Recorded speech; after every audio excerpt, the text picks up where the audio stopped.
All of God's creation is a part of the very family of God, the entire created world and universe. We see the beauty and the majesty that God has created. We have been charged with being caretakers of God's creation, and in so doing to be co-workers with God in the saving work of restoration and reconciliation. If you don't believe me, read Genesis 1. The work we do for the healing of creation is simply joining in God's saving work. This is not secular do-goodism. This is the Jesus movement. As followers of Jesus, we care for God's world because God cares for God's world. God's work goes on. Our work must go forward too. This is God's world. We are God's children, and He's got the whole world in His hands. May God bless our hands as we strive to be faithful in this holy and important work.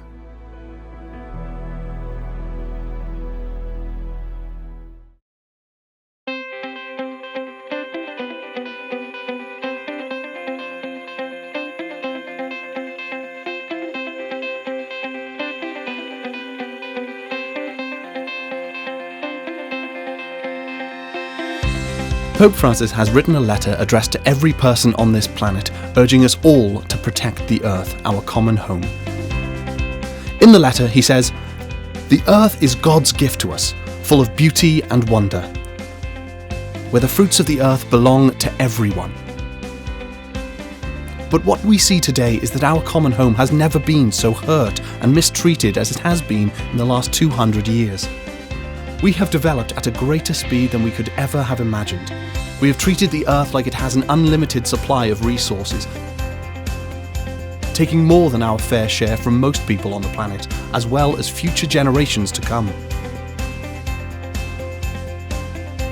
We have stripped the earth of its natural forests, contaminated the earth's waters, its land, and its air. Plants and species are becoming extinct at an alarming rate. The earth, our home, is beginning to look more and more like an immense pile of filth. Our increasing use of polluting fossil fuels, especially coal, oil, and gas, is helping to drive climate change, which is one of the biggest challenges we face today. Climate change affects us all, but it is the poorest communities who suffer the most. Yet, despite all of this, all is not lost. Young people demand change. Young people want to build a better future, which takes seriously the environmental crisis and the sufferings of the poor. So we can change. We can make a new start. To protect our common home, we need a common plan. The whole human family needs to work together so that we may sow beauty, not pollution and destruction. Our use of polluting fossil fuels also needs to be replaced without delay. And we need to stop treating the world's resources as an object for profit, with no thought on how our actions might affect the environment or future generations.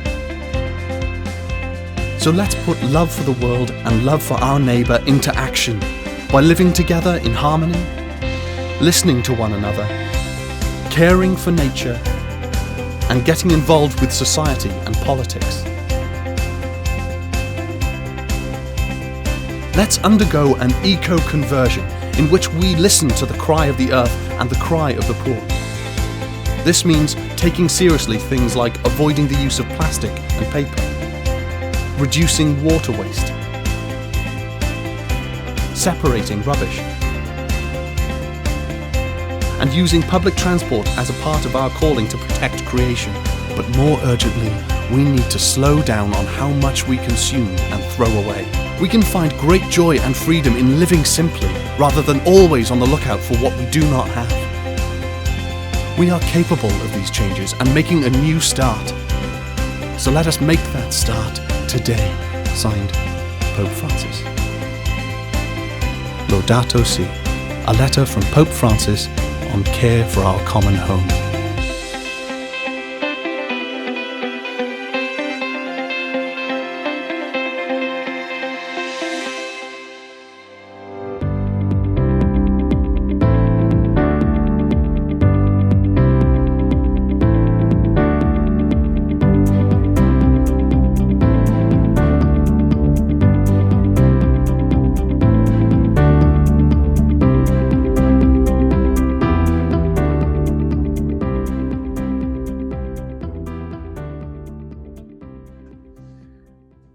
Dr. Elizabeth Vagley, it is such a joy and privilege to be with you today. Thank you for taking the time to talk to us all at the Growing Together program. Dr. Elizabeth Vagley is the director of Drawdown Learn at Project Drawdown, where she connects with the most impactful climate solutions and helps connect others to those as well. She holds joint PhDs in the environment and resources and educational psychology from the University of Wisconsin at Madison. I hope she doesn't mind me sharing that Dr. Elizabeth Vagley grew up on a sustainable sheep, goat, and cattle farm in Western Wisconsin. And inspired by her two young boys, Vagley's work is centered around strong commitment to ensure that future generations continue to have opportunities to explore the incredible diversity of life on Earth. We are so glad to be with you today. Dr. Elizabeth Vagley, thank you. And I would invite you now to share with us your presentation on Project Drawdown. Oh my gosh, thank you so much, Kaylee, and people of faith. It is an absolute privilege to be with you today. And I'm going to start by asking us to think about a particular question. And here it is, folks. I would love to ask you, what comes to mind when you think of climate change and global warming? So go ahead and think about what kinds of words, what kinds of feelings, what kinds of emotions flood in when you think of climate change and global warming. Now, this question is not unique to me. It's actually a question that was asked to 14,000 people around the world. And when those people were asked this question, here's what we heard. 44% of those 14,000 people, they mentioned the outcomes of climate change, things like changing weather, melting ice caps. So that's almost half of the people talked about outcomes. 18% of the people said that they think about the causes of climate change, things like the burning of fossil fuels for coal, oil, like coal, oil, and natural gas. So we've got 44% with outcomes, 18% of causes. And here's where I think it gets really interesting. Only 3% of those 14,000 people around the world mentioned anything about solutions when they think about climate change and global warming. So everybody, here is where I would like to invite you into this incredible opportunity space. This is a space where we can really start a conversation about climate solutions so that we can work together in our homes, in our faith communities, and beyond to put climate solutions into action. So my hope is that as part of this program and as part of your learning about climate solutions, you'll be inspired to put them into action. And when you're asked next, what comes to mind when you think about climate change and global warming, solutions will be top of mind. But you might be wondering, well, what are the solutions to climate change? Well, everybody, I've got them for you. These solutions, this is a visual of a poster that we have at the organization I work for. And this poster has shows a whole bunch of the solutions that we have researched over the years. I am with Project Drawdown. We are the world's leading resource for climate solutions. And if you're interested in finding out more about the solutions, the research behind them, and people who are putting them into action all over the world, I invite you to check out our website, drawdown.org, where we have this publication. The latest publication is called the Drawdown Review. It came out in early 2020. It's in English, French, and Spanish. The reason we're looking at the science behind the solutions is because we want to reach something called drawdown. And you might be wondering, well, what in the world is that weird word, drawdown? Well, drawdown actually comes from a scientific term. And that scientific term indicates this blue point, the future point in time, when levels of those heat trapping gases that we see increasing over time, those heat trapping gases in the atmosphere stop climbing and start to steadily decline. This moment of drawdown is a crucial turning point for life, and it's one that we need to reach as quickly, safely, and equitably as possible. But you might be wondering, well, how do we get there? How do we achieve drawdown? Well, that's where our climate equation comes in handy. So hang with me for a second and imagine that this gray rectangle that's labeled the atmosphere contains all of those heat trapping gases that humans put into the atmosphere every year. Well, one part of the equation is understanding where those heat trapping gases are coming from. And everybody, we know where they come from. So these are global numbers. So we're looking at the sources of the global sources of greenhouse gas emissions, otherwise known as heat trapping gases, into the atmosphere every year. So about 25% of the sources of those heat trapping gases come from electricity production. Another 24%, almost another quarter, come from food, agriculture, and land use. 21% from industry, 14% from transportation, 6% from buildings, and 10% from other energy-related emissions.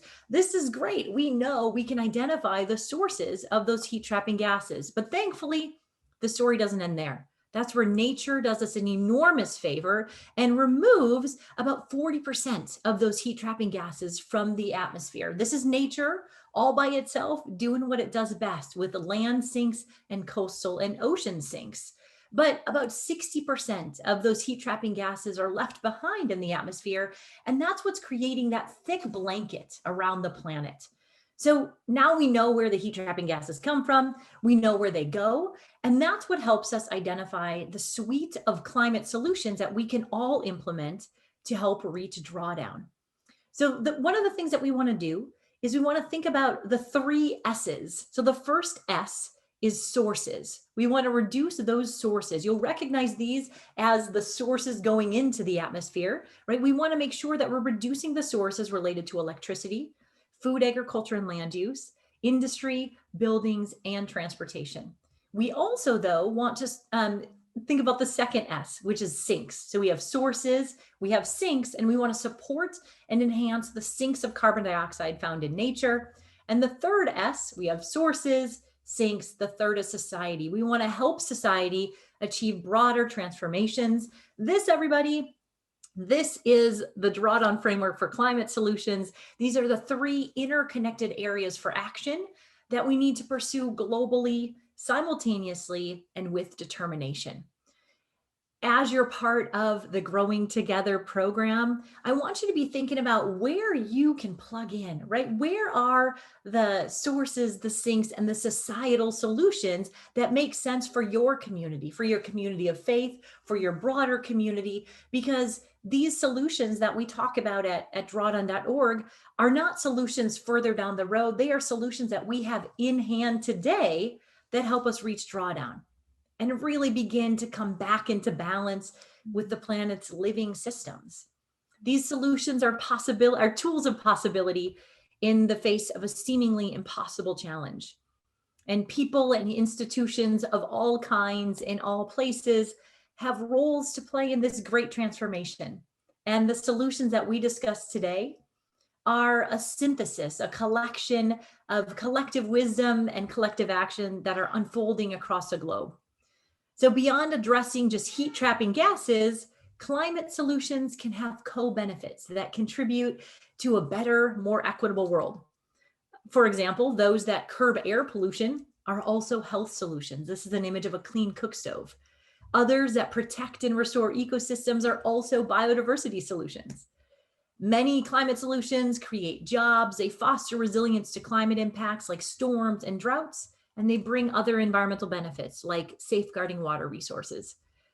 And we know that the poorest and the most vulnerable among us, those who have done the least to contribute to the problem, are the most affected. These include women and children, farmers struggling to raise their crops, coastal residents losing their land to sea level rise and erosion, and indigenous peoples in the Arctic whose traditions are threatened and whose homes are being displaced by rising seas and thawing permafrost.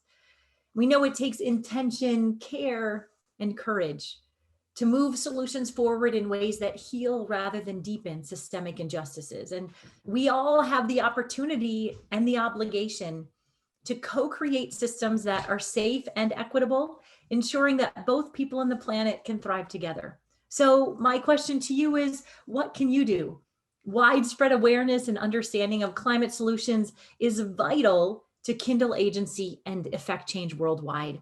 Thank you for being part of this program and for finding ways that both you and your faith community can be part of this great transformation.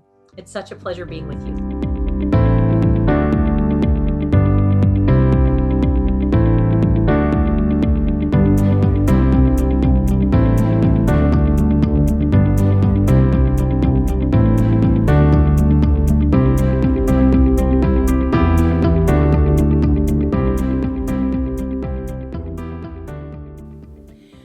the last one on this list that I want to talk about is the one that is nearest and dearest to my heart, and it's the topic of tonight.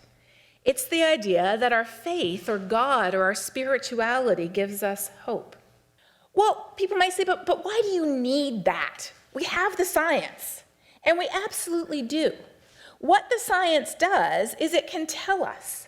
It can tell us what is happening to our world. It can tell us the new records that are being broken, whether for global temperature, Greenland ice melt, hurricane intensification, heavy rainfall, or devastating heat waves. And it can document not only how climate is changing, but why. For the first time ever, humans are responsible. And we can go even further. We can quantify the implications of our choices. So we can say, if we choose to do this, here's what's going to happen. If we make this other choice, here's what's going to happen. Science can do this, but science cannot tell us the right decision to make. That is where what's in our heart comes into the equation, our values. And for those of us who fall into that 50% or 70% category, a lot of our values are informed by our faith. There's a wide range of views on this home that we inhabit that range from worshiping it to treating it like garbage. But most of us instinctively feel that we fall in the middle. We don't really fall at either extreme.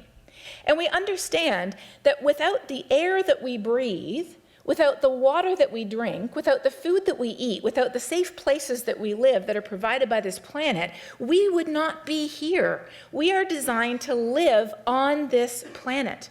It supplies the beauty of nature as well that feeds our souls, not just our bodies. And as Christians, we believe that the Bible says God made human beings in his image for a reason. That reason being to be responsible for every living thing that moves on the face of the earth.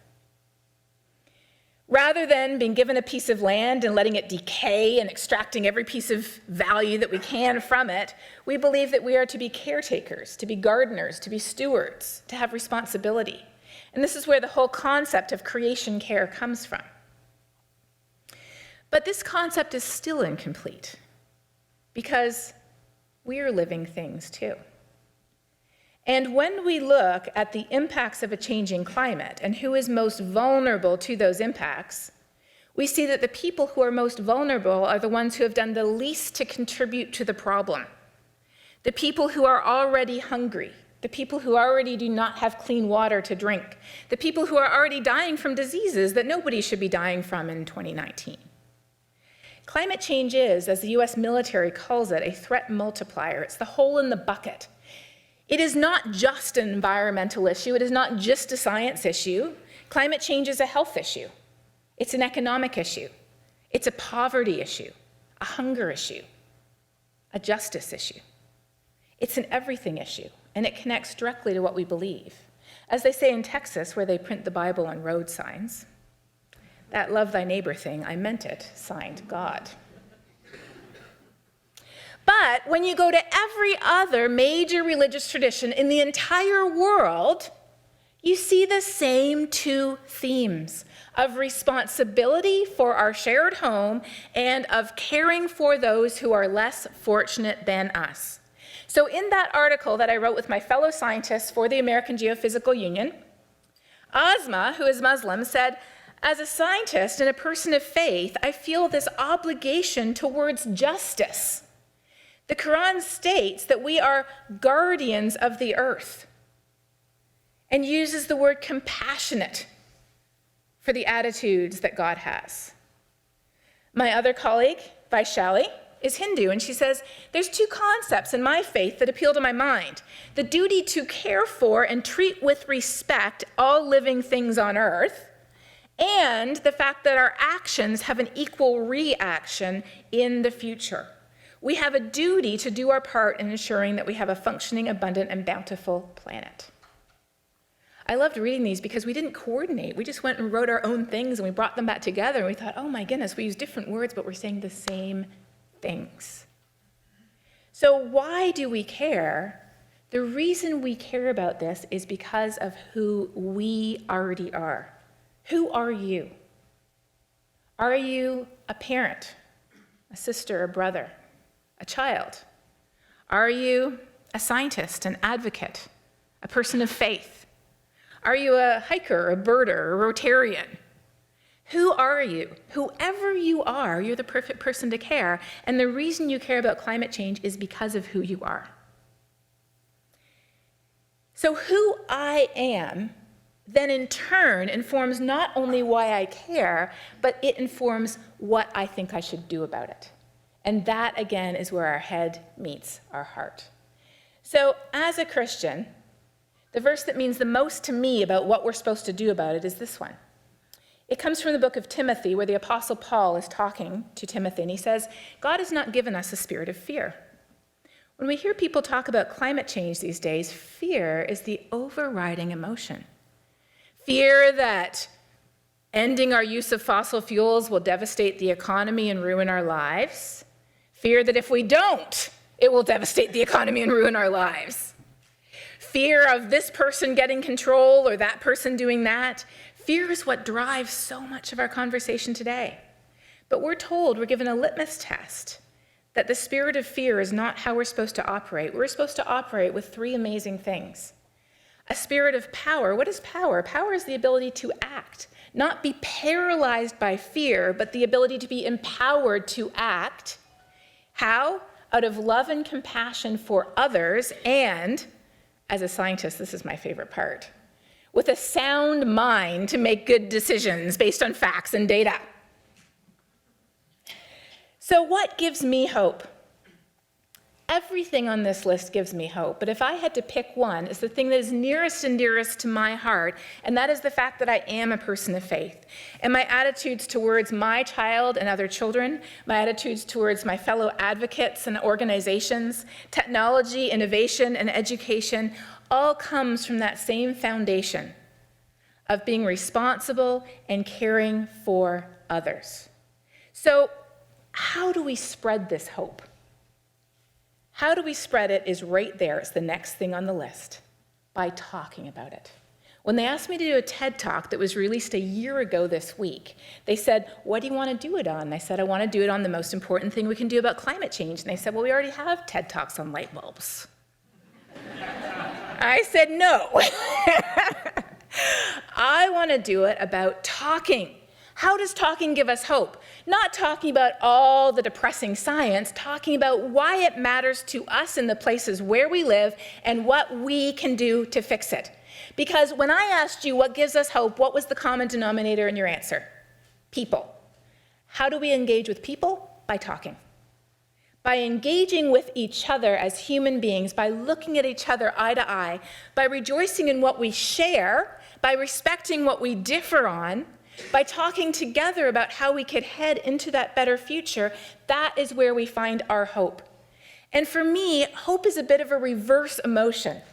Because to end with one final verse that means a lot to me personally, again from the book of Romans, it says, hope comes from somewhere that we don't intuitively expect. Suffering begins with suffering. Suffering produces perseverance. Perseverance produces character. Character produces hope, and the hope does not disappoint, as other verses say. The hope does not disappoint because of why? Because of love. So no matter who we are, no matter what we believe, the only thing that counts is when our faith expresses itself through love. Who we are does not have to be the same. Our differences are what make us strong. So whoever you are, whatever you believe in, the only thing that counts is when what you believe in expresses itself through love, and that is the path forward to hope, and that is the path to fixing this thing. Thank you.